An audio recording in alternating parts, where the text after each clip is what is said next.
Well, ladies and gentlemen, it really is now the final countdown, is it not? We have 3 days to go to the single most important vote that we are ever going to have in our lifetimes. And I have to say, for me personally, this marks the end of a very long road indeed. Because I've been going for this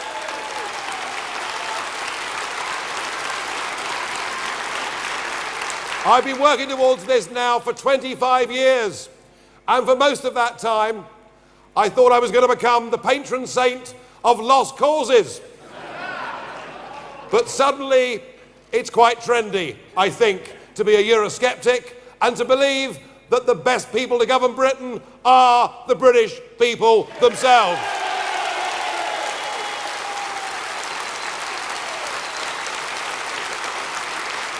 Now, it's been a very, very long campaign indeed, and a campaign that was stopped in its tracks by that horrendous incident that took place last Thursday.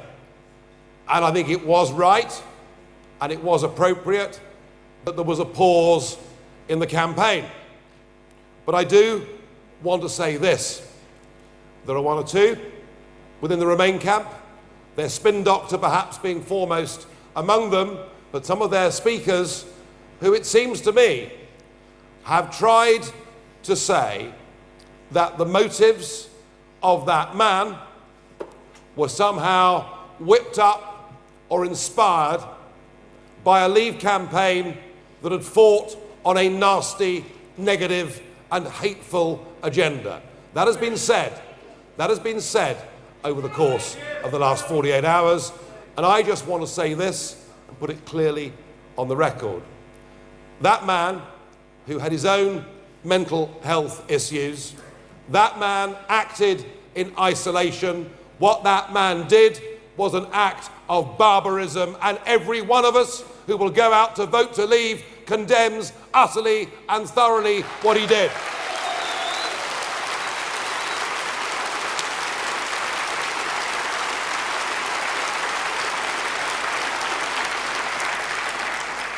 Now, some have tried to demonise me or demonise others in the campaign to say we've upped the rhetoric. Compared to the Scottish referendum, we have done no such thing. All we have said on the subject of immigration is we believe in sensible, balanced, controlled immigration so that we can have the right number of people coming to this country to boost our economy and to benefit our society. But we know that we can't do that as members of the European Union. Nothing insightful or wrong about that.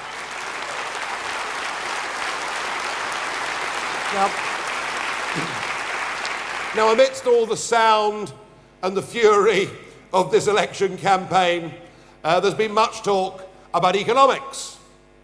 Indeed, our Chancellor, with every appearance, becomes even more doom-laden about our prospects if we're not members of this union. He tells us he may introduce an emergency budget. Those of us on our side fight back by explaining that trade is trade and that BMW will want to go on selling their cars in this country, and that indeed, in my case, there is a producer of claret from Bordeaux who is particularly keen that I go on buying it. And we've had a big debate on immigration. But let me put it to you like this.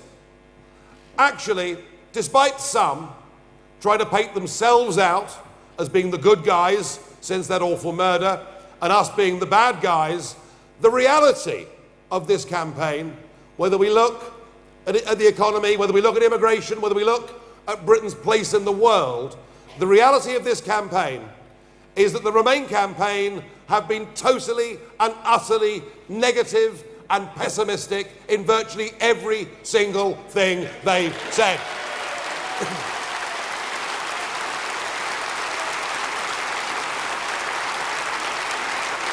I don't hear from the Remain campaign how wonderful the European Union is. I don't hear them telling me how they believe in the European flag, how they stand to attention when the anthem plays. how they pay their respects to Messrs Juncker and Van Rompuy. Shame he's retired, really, but anyway. And they don't tell me what a wonderful project it is, how exciting it is, that it's going to be enlarged, it's going to take in 4 new countries, including Turkey. No, they deny. They deny all of these things.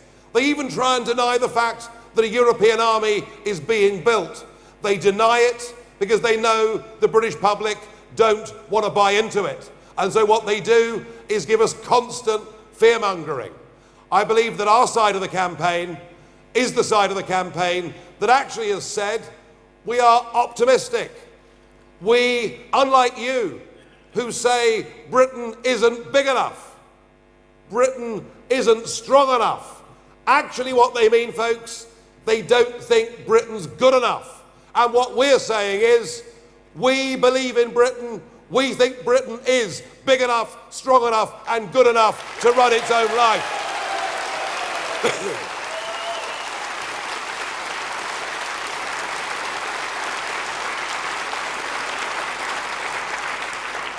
Maybe in some ways it's now too late to go over the economic arguments and the immigration arguments, but maybe there is now just one key factor that we need to instill in the British people so that we can get across that line and score a huge historic victory this Thursday. The one thing we need, ladies and gentlemen, is a simple word, and it's confidence. Let's exude confidence. Let's explain to the British voters that our Parliament can make our own laws. It did so for centuries, and that once those laws are made by us, those MPs will be directly accountable to us at each election, and if they failed us, we'll get rid of them.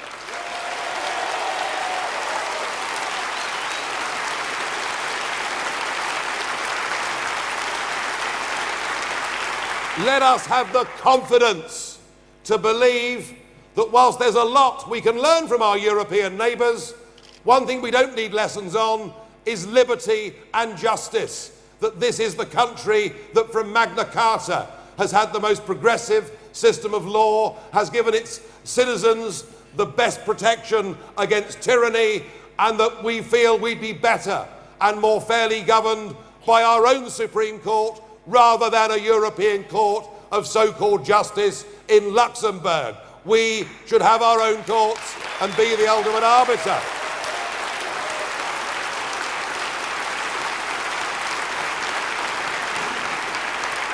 And let us have the confidence to believe that when it comes to making trade deals, not only will our European neighbours, as I've said already, want to sell us their BMWs, want to sell us their red wine. After all, they sell us £1,000 a year more than we sell them for every man, woman and child in this country. Let's have the confidence to recognise that in any trade relationship, they need us far more than we need them.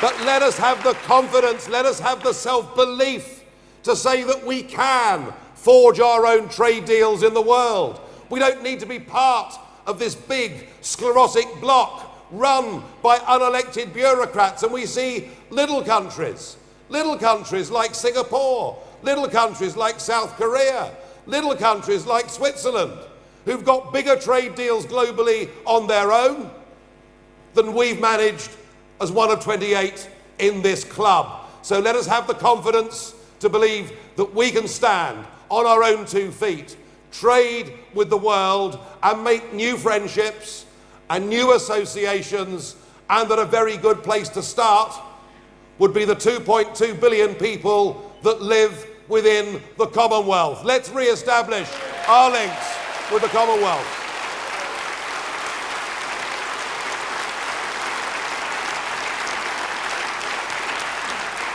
And frankly, that's all we need to win.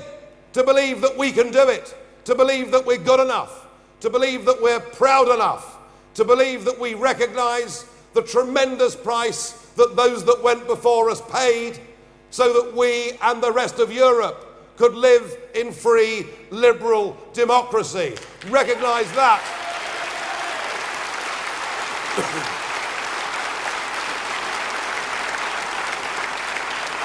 We are not leaving Europe. We are leaving a European political union. A union that we were conned into 40 years ago, believing it was simply about trade.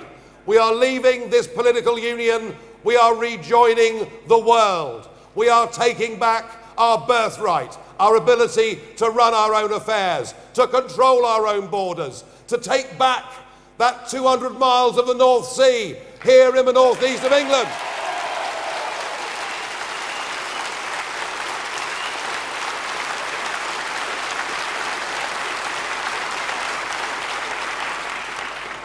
And if people say to you that voting never changes anything, tell them that this Thursday is the vote that will change everything. And explain to them that the battle lines could not be clearer. And I saw this last Wednesday on the River Thames. Now I'd worked with a fellow called Bob Spink, a former MP, and we decided to invite representatives of our struggling fishing industry who've had such a rotten, miserable life under the Common Fisheries Policy to come to London, to go up the Thames, to protest outside the House of Commons and to ask for their voice to be heard, for their communities to be listened to. And what were we met with? Well, we were met by a multi-millionaire Irishman who apparently was a rock star once. I never believed it myself, but there we are. But we were met by this enormous gin palace with Bob Geldof in charge, who apparently just before he set sail called on his mobile phone the Prime Minister to have a conversation. And along with a lot of upper middle class New Labour types, they basically mocked not just me, but those men and women who travelled from across the entire United Kingdom.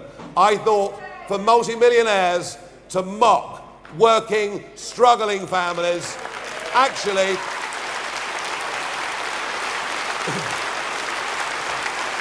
and if you think about it, they are the battle lines of this referendum. On the one hand, we have the big banks like Goldman Sachs, the multinational businesses like Siemens Engineering, and big politics. And on the other hand, we have ordinary men and women from all walks of life, all ages, all races, struggling small businesses, ordinary people who've got a rotten deal out of the modern corporate world and who recognise that just simply for the sake of corporate money that our political class have literally given away our country. And what we have got to do,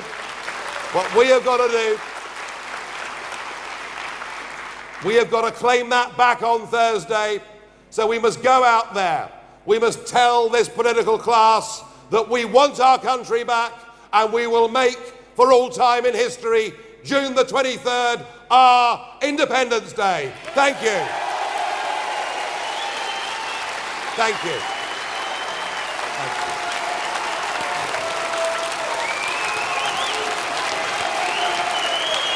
We're going to win. Thank you. Give us that. You pass it over. There we go. That's it. We want our country back.